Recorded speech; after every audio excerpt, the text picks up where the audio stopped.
Umat Tuhan yang terkasih dalam Yesus Kristus, Shalom. Jumpa lagi pada renungan malam saat ini. Karena itu dari Pastori 4 Jemaat Koinonia, saya menyapa umat Tuhan, salam damai sejahtera. Saya mengajak kita, baiklah kita menyatakan syukur kita kepada Tuhan dan mendengarkan kebenaran firman-Nya. Mari kita berdoa. Tuhan Yesus, kami sungguh membutuhkan firman-Mu. Karena itu datanglah dan memberkati kami sekalian. Amin. Umat Tuhan yang terkasih dalam Yesus Kristus, saya mengajak kita mendengarkan kebenaran firman Allah di dalam surat Efesus pasalnya yang ketiga, ayatnya yang ke-14 sampai dengan ayatnya yang ke-21. Dan saya akan membaca ayat yang ke-14 sampai dengan ayatnya yang ke-17. Dan umat Tuhan nanti akan terus membaca ayat-ayat selanjutnya. Doa Paulus. Itulah sebabnya aku sujud kepada Bapa, yang daripadanya semua turunan yang di dalam sorga dan di atas bumi menerima namanya.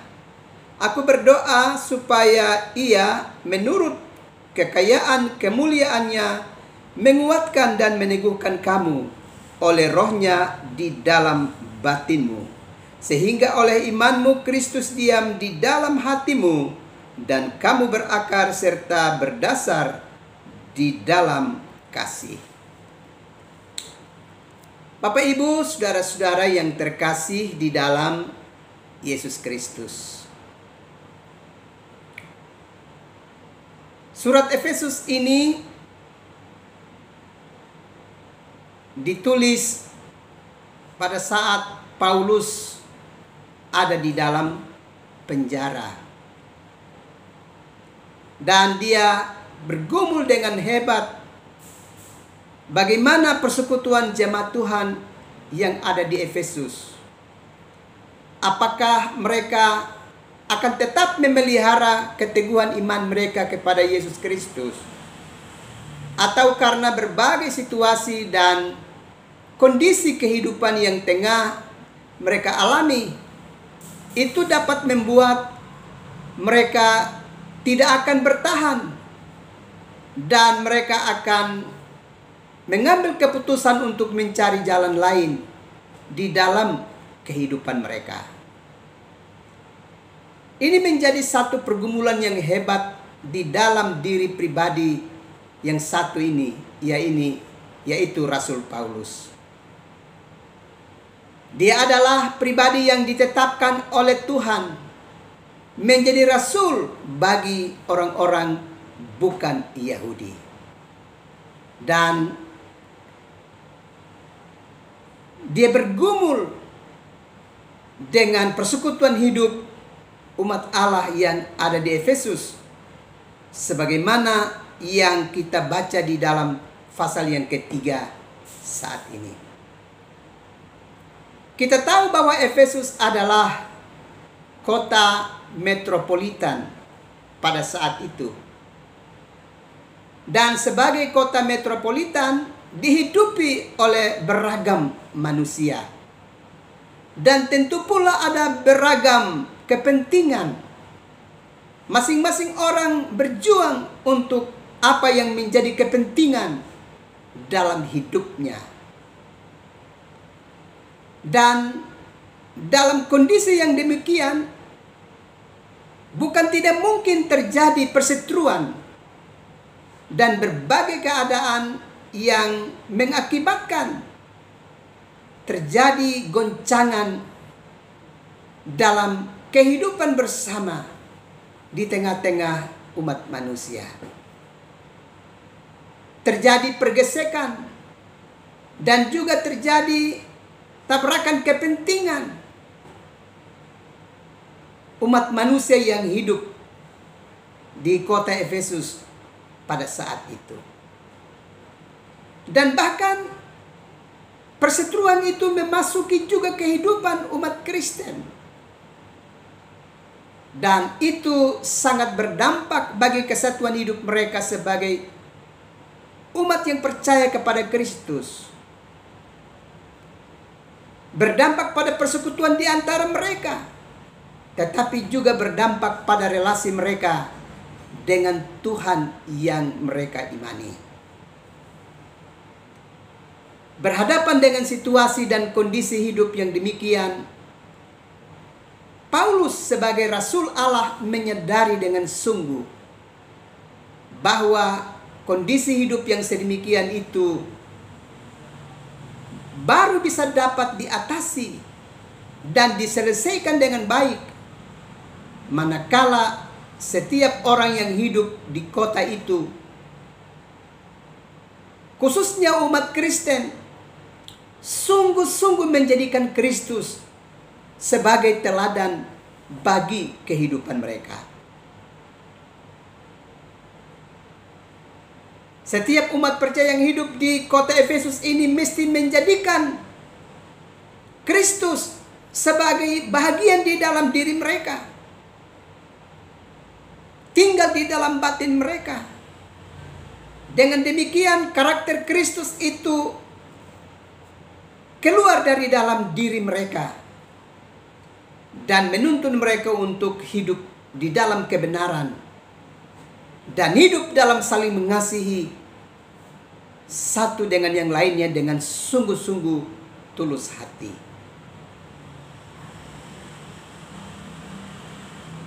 Itulah sebabnya Paulus juga menyadari dengan sungguh bahwa dia mesti ada dalam relasi yang kuat dengan Tuhan dan memohon kasih karunia-Nya dari Allah bagi persekutuan umat Tuhan yang ada di Efesus.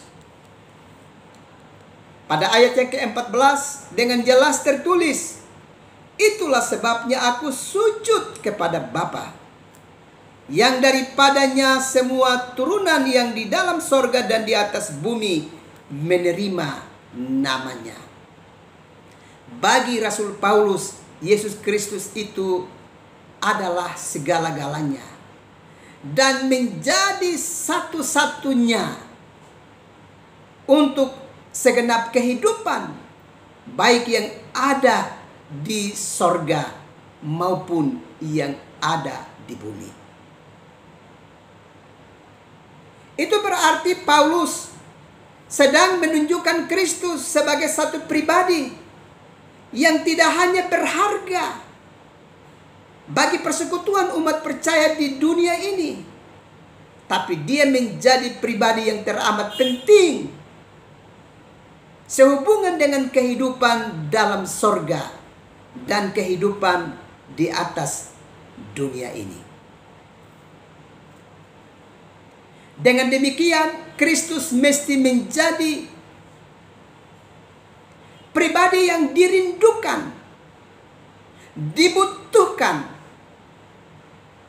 bukan sekedar dipercayai di dalam kehidupan umat manusia, tetapi dia mesti memasuki kehidupan umat manusia dan tinggal di dalam hati dan batin umat manusia, supaya memberi hidup bagi manusia dan menggerakkan manusia untuk memiliki karakter hidup yang berkenan dan sesuai dengan kehendak Allah. Tanpa Kristus hidup di dalam hati dan batin manusia, tanpa kehadirannya di dalam diri dan hidup manusia, maka manusia hanya bisa dapat menghadirkan berbagai keinginan daging yang hanya akan dapat merusak persekutuan hidup bersama dan juga merusak relasinya dengan Tuhan di dalam hidupnya. Karena itu Paulus dengan sungguh-sungguh berserah diri dan memohon kasih karunia dari Bapa, dengan sebuah doa yang sungguh-sungguh tulus dan berserah penuh kepada Tuhan. Bapak, Ibu, saudara-saudara yang terkasih di dalam Yesus Kristus. Selanjutnya Rasul Paulus mau menegaskan bahwa Kristus melalui kehadirannya, Dia telah memberi pendamaian bagi kehidupan umat manusia dan semesta, bahkan memberi pendamaian antara manusia dengan Sang Bapa. Karena itu Kristus mesti ada di dalam diri setiap umat percaya, supaya setiap umat percaya adalah pribadi-pribadi yang menjadi pendamai di antara sesama umat manusia dan semesta ini. Bapak, Ibu, saudara-saudara yang terkasih di dalam Yesus Kristus. Dan untuk itu, untuk menjadi pribadi yang hadir sebagai pendamai bagi sesama umat manusia dan semesta, manusia mesti bergantung penuh dan berserah penuh kepada Tuhan dalam doa dan penyembahannya. Sebab tanpa doa dan tanpa penyerahan diri yang utuh dan total kepada Tuhan, manusia hanya akan digerakkan oleh keinginan daging dan hawa nafsunya, sehingga akan selalu menghadirkan suasana yang menciderai kehidupan bersama dan akan berdampak pada relasi dengan Allah di dalam hidup ini.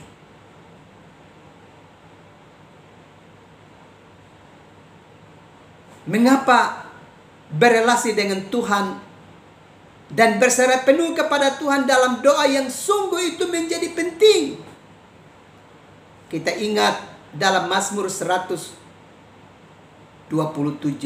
Di sana dengan tegas dikatakan kepada kita bahwa jikalau bukan Tuhan yang membangun, sia-sialah usaha kita dalam membangunnya.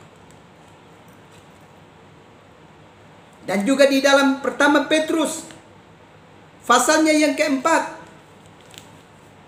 ayatnya yang ketujuh, dikatakan bahwa kita mesti ada dalam relasi dengan Tuhan melalui doa-doa kita.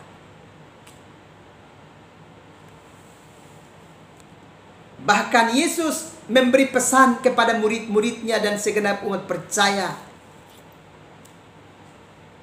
Pada saat dia bergumul dengan hebat di Getsemani, dia mengingatkan para muridnya, Petrus, Yakobus, dan Yohanes.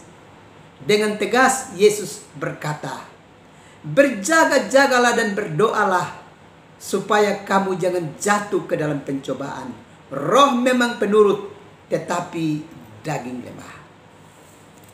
Di sini Yesus mau memberi pesan kepada kehidupan kita umat percaya bahwa manusia pada dasarnya terbatas,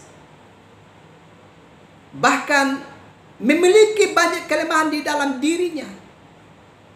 Karenanya dia mesti berserah penuh kepada Tuhan untuk memohonkan kasih karunia dan perlindungan dari Tuhan untuk hari-hari hidupnya di tengah-tengah kehidupan dunia ini. Mari masing-masing kita dapat berefleksi. Apakah selama hari-hari hidup kita sedang menjadikan Tuhan sebagai satu-satunya penolong dan penopang bagi kehidupan kita, sumber pertolongan bagi hidup kita? Ataukah kita sedang mengandalkan kemampuan yang ada pada kita? Apalagi kita sedang hidup di tengah-tengah satu dunia yang makin maju dan modern ini, yang dilengkapi dengan banyak kemajuan yang hebat. Kemajuan teknologi, kemajuan komunikasi, transportasi, informasi, dan berbagai bidang kemajuan lainnya. Ingatlah, Allah mengingatkan kepada kita umat percaya dalam kitab Ulangan pasal 6 ayat 10 sampai dengan ayat yang ke-12. Dengan tegas diingatkan kepada kita bahwa manakala kita sudah mengalami banyak kemajuan, berhati-hatilah supaya jangan sampai kita melupakan Tuhan Allah kita. Dengan demikian, berbagai kemajuan yang tengah kita alami dalam hidup ini bukan menjadi satu-satunya bagi sandaran dan tujuan hidup kita, umat manusia. Tapi kita mesti tetap bersandar sebagai satu-satunya penyelenggara hidup ini, yakni Tuhan. Sehingga semua kemajuan yang tengah kita alami mesti kita manfaatkan dan kita gunakan untuk kemuliaan nama Tuhan. Hal yang kedua yang perlu juga kita perhatikan dengan baik, bahwa berhati-hatilah supaya jangan sampai kita sedang hidup di dalam dunia ini sebagai satu pribadi yang suka mendatangkan penderitaan bagi sesama kita umat manusia. Kita sedang menjadi provokator untuk merusak kesatuan dan keutuhan hidup bersama. Ingatlah, sebagai umat percaya, kita mesti menjadi alat dalam tangan Kristus untuk membawa pendamaian, membawa cinta kasih, dan kedamaian bagi hidup bersama di semesta ini. Ini mesti kita kerjakan dengan baik. Sebab dalam khotbah Yesus di bukit, Yesus dengan tegas menegaskan bahwa berbahagialah orang yang membawa damai, karena ia akan empunya kerajaan Allah. Mari kita lakukan tugas mulia kita itu dengan baik, supaya nama Tuhan dipermuliakan dan ada relasi damai di antara kita umat manusia. Tuhan memberkati umat Tuhan sekalian. Amin. Mari kita berdoa. Tuhan Yesus, pakailah kami umat manusia